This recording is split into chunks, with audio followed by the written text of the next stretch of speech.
Assalamualaikum warahmatullahi wabarakatuh. Pada kesempatan kali ini, saya akan menjelaskan tentang laporan prototipe aplikasi berbasis Android. Tugas ini saya buat untuk menyelesaikan ulangan tengah semester Gasal.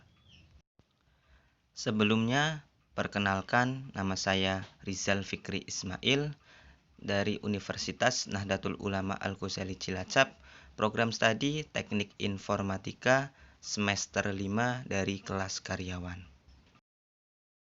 Di sini saya akan menjelaskan mengenai 5 poin laporan prototipe aplikasi berbasis Android milik saya. Yang pertama adalah proses dan alasan SDLC atau System Development Life Cycle yang digunakan. Yang kedua, proses pembuatan prototipe. Kemudian yang ketiga, heuristic usability. Yang keempat, jarak pemisah langkah dan tindakan. Yang kelima, kombinasi warna. Aplikasi yang saya buat adalah aplikasi resep dapur kita, yang berisi tentang cara-cara membuat makanan dan minuman secara sederhana. Dengan adanya aplikasi ini, diharapkan agar lebih mudah untuk mencari resep-resep makanan dan minuman yang lebih sederhana dan enak. Langsung saja masuk pada 5 poin tugas laporan prototipe aplikasi berbasis Android milik saya. Yang pertama, model dan alasan SDLC System Development Life Cycle yang digunakan. Di sini, model yang saya gunakan adalah model SDLC Prototype. Saya menggunakan model ini karena menarik. Diawali dengan membuat sketsa mentah, kemudian disusul membuat wireframe, dan hingga akhirnya disempurnakan menjadi lebih baik oleh desain mockup prototype. Adanya langkah-langkah seperti ini sangat memudahkan kami sebagai pemula dalam upaya belajar pembuatan sebagai aplikasi berbasis Android. Model prototipe ini menurut saya sangat baik digunakan untuk melayani pesanan konsumen, karena bisa memberikan kesempatan konsumen untuk menyalurkan ide-ide, desain, ataupun kritik mengenai desain yang kita tawarkan kepada konsumen. Untuk yang kedua, yaitu proses pembuatan prototipe. Di sini saya bagi lagi menjadi beberapa. Yang pertama, membuat sketsa, kemudian membuat wireframe, lalu membuat mockup dan prototipe.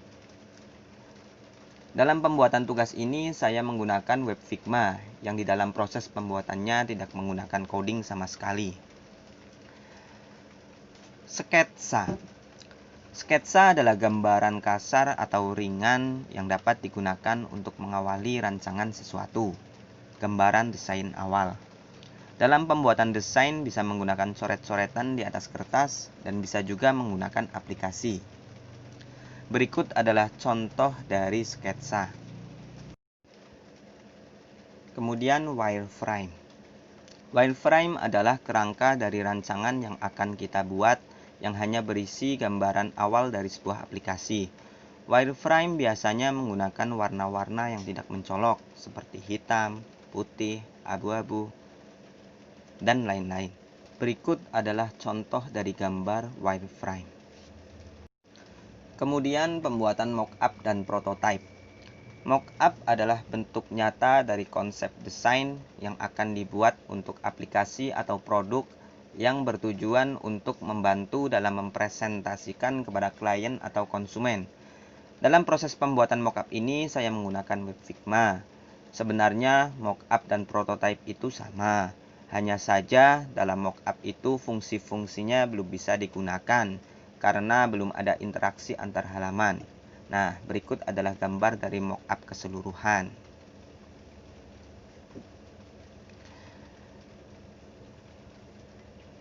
Prototype, sedangkan prototype adalah tampilan dari mockup yang dibuat seakan-akan sudah menjadi aplikasi sungguhan dan sudah bisa berinteraksi dengan setiap menu atau halaman.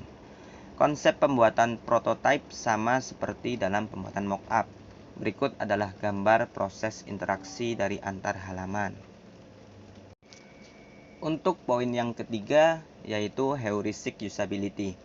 Berdasarkan dari hasil sketsa, wireframe mockup, dan prototype yang sudah dirancang, maka desain bisa dikatakan baik dan akan memudahkan para pengguna dalam mengenal fitur-fitur yang terdapat dalam aplikasi, membantu para pengguna saat memakai sehingga tidak ragu-ragu saat mengoperasikan. Poin yang keempat yakni jarak pemisah langkah dan tindakan.